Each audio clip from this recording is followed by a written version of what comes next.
So now that we have looked at how the trig functions are affected by A, B, C, and D, now let's take a look at an equation of a trig function that has some values plugged in and see if we can predict just what features we would see on the graph. Once again, this is primarily for the purpose of being able to match to already provided graphs. So for instance, this first one, -2 tangent of 3x, we know that the tangent is going to be this shape, except that now we have the negative. The negative is flipped. So now it's not going to look like this, it's going to look actually like cotangent in the shape because of the flip. Then we know that the 2 is going to stretch by a factor of 2, so it won't be as stretched out. It won't look as diagonal as some of the ones we looked at, but it will be more stretched out, less flat around the x-axis than some of the other ones we've looked at. And then we will have 3 times as many of the cubic shape graphs because of the 3. Okay, which is what I would see. That would be what I would be looking for. So a flipped tangent function with 3 times as many swooshes or cubic shapes on either side of the y-axis. Okay, the second one, we have a cosecant graph. So I know that cosecant is the one that is reciprocal of sine. So that's going to be the one that has a vertical asymptote at the y-axis. It's going to be stretched by this 2. Now, cosecant and secant, remember from the last video, is a little easier to tell how much it stretches compared to tangent and cotangent. So it'll go up to -2, the downward facing parabolas, and down to +2. So stretch 2 away from the x-axis. Okay, and then I can tell that based on this minus pi that has been moved horizontally, minus would be to the right, so right pi units. Okay, so about 2 tick marks to the right if I was looking at a standard calculator graph. And I'd like you to pause the video here and go ahead and see if you can jot down some notes about what the others would look like. So what's the general shape? Am I looking at a sine, cosine, secant, cosecant, or cotangent, tangent shape? Where have they been moved, left, down, up, right? Are their frequencies changed? Have they been stretched at all? And just kind of be able to pick out those features. And I'll be back with you in just a minute to check answers. Right, here are the answers that I have. And yours might be in a different order or might be more or less detailed. Keep in mind these are just features we'd be looking for if I had some graphs to choose from. So for instance, -4 secant x, it would be a secant graph, which is the reciprocal of the cosine, which I wouldn't be able to draw in there, but and then it would actually be flipped, hence the arrows. It'd be stretched 4 units away from the x-axis. The +2 here, be careful, it would move it up versus the -2, which would flip it and stretch it away from the x-axis. And I think the only other tricky one, be careful with this last one, 2 minus the sine of 2/3 x will be rewritten as negative sine of 2/3 x plus 2. So it would actually be flipped because of the negative in front of the sine. And then the 2, even though it appears originally at the beginning of the function, would be a vertical shift. So be careful with that one. Okay, from the document last time, we did the matching part 1, or the first page. I'd like you to take a look at the second page here for a minute. There are 6 trig functions. I would like you to match those up. So once again, pause your video and check back in just a minute for the answers.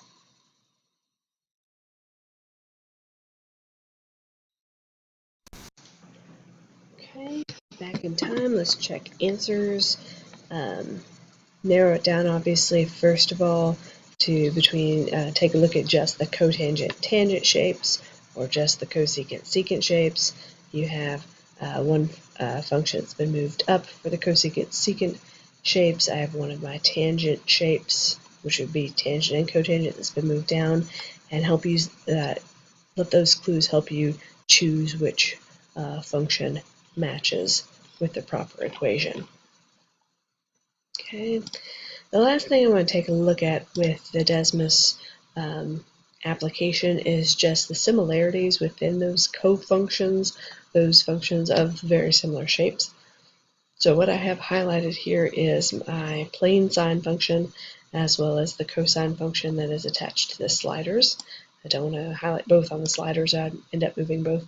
Notice that they have the same amplitude, meaning the same stretch, the same number of waves per 2 pi, same period. The main difference between them is the shift. So I can take my cosine, notice that's what I'm moving, and shift it over pi over 2 units to the right, and I end up having my cosine laying directly on top of, if my mouse wasn't so touchy, directly on top of my sine function. Okay, so therefore I could say that the cosine minus pi over 2 would give me the same, x minus pi over 2 in parentheses would give me the same graph as my sine function. Notice that I could also move the wave in the other direction. I can move it 3 pi over 2, which is right about there, to the left. So x minus negative 3 pi over 2 or plus 3 pi over 2 would get me in the same location. Likewise, for the secant and cosecant functions, I'm going to highlight cosecant and then secant with the sliders. Okay, has the same A, B, and D. The main difference is the C. So just that horizontal shift. So I could subtract a negative 4.7 or negative 3 pi over 2, or I could add positive. There we go, wrong direction. Positive pi over 2 would give me in the same place. And the one exception to this rule, of course, there has to be one, is if I look at tangent and cotangent, very similar. The one problem is that they are going from left to right. One is tangent is increasing and cotangent is decreasing. So for instance, if I apply the same c to it, so we used pi over 2, they do intersect, or negative 3 pi over 2, they do intersect, but they still have one other main difference, and that is that they are increasing versus decreasing.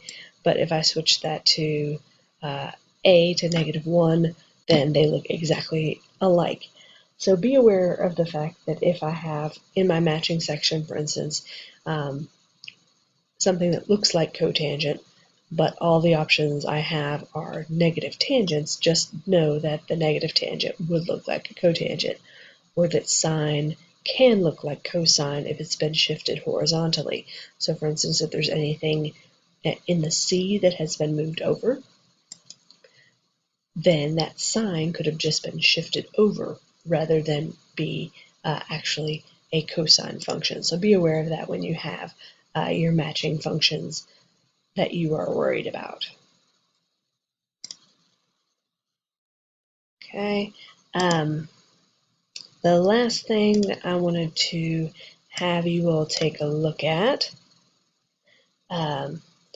is this page right here. It is the writing equations from the graph page on OneNote. And what I need you to do is take a look at these functions and see if you can come up with an equation or more than one equation that would yield this result. Now I did produce these on my graphing calculator. I am using the zoom trig zoom here, so I'm going between negative 2 pi and positive 2 pi on the x, and between negative 4 and positive 4 on most of these on the y. So what I'd like you to do is take a look at turning this around. So if I have a graph, can I use those rules now to write the equation that will accompany it? And keeping in mind that because of the fact that sine and cosine, for instance, are very similar graphs just with a horizontal shift, there could be more than one correct answer. So for instance, this first function, I would take a look at probably cosine first, because it doesn't cross at the origin like we talked about last class.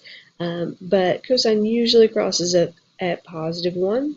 This one crosses at negative 1, which suggests to me that it could have been flipped. Now it goes still between negative 1 and positive 1 in terms of its amplitude, so it hasn't been stretched. There's exactly one wave on either side of the y-axis, so it has not been, the frequency has not increased, and it has not been shifted left, right, up, or down. So I would say my final answer is y equals negative cosine of x, and I can check that on my calculator. You could also, once again, write a sine function that would come up with that same graph. In fact, the past couple of years, one of the bonus options has been writing an equation or a couple different equations for the same graph. Do one more together. If I have this next graph, I have what I would go with would be a sine function. Oops. Just because it crosses at the origin. Now I noticed that instead of bouncing back and forth or oscillating between negative 1 and positive 1, it's going up to 1, 2, 3, all the way up to positive 4. So I would say it has a vertical stretch of 4. Because the sine function in this case does travel up and then down, that suggests it has not been flipped. It has one wave on either side, so the frequency has not changed. And then it looks like it has not been shifted either up or down or left or right. So I would check that function on mine and to see if this had this would produce the correct graph. So check it on my calculator, make sure it's correct. Just scrolling through these, I can see some where the frequency has been increased. I can see some, for instance, where I only see part of what I would expect. This fourth one, take a look at perhaps a vertical shift. So I'm not missing necessarily those pieces I can't see. They're just off my screen. And so for one final time for the second video, I'm going to ask you to pause me, take a look at those, and either on your own or with a partner, see if you can determine at least one correct answer. Once again, there could be more than one correct answer, at least one correct equation for each of those graphs. Okay, once you are ready and you can unpause, let's scroll through some possible answers. Once again, there are more that I just don't have on here. So I went ahead and wrote a sine option for this first graph. Y equals sine of x minus pi over 2 would shift that graph over to the right pi over 2 units, which is what I would need. The next couple, y equals sine of 3x, the 3 because of the more waves on each side. I chose to go with cosecant on number 4. You could do secant as well, just with a horizontal shift, and then shifted up 4. So the tops of these downward facing parabolas usually would be at negative 1. They're now at positive 3, representing a vertical shift of 4. Okay. The next couple, I initially went with cotangent. Tangent would be acceptable as well. Negative tangent. And some of these have more than one answer that I've recorded, some of them just one. So go with your best judgment. The last two are a little bit tougher because they are not evenly around the x-axis. So, for instance, the second to last one, it has been stretched by a factor of 3, but then it's also been shifted up. So I can tell that because it goes, the highest it goes above the x-axis is 4, the lowest it goes is negative 2. Likewise here, there's a difference in how high low it goes.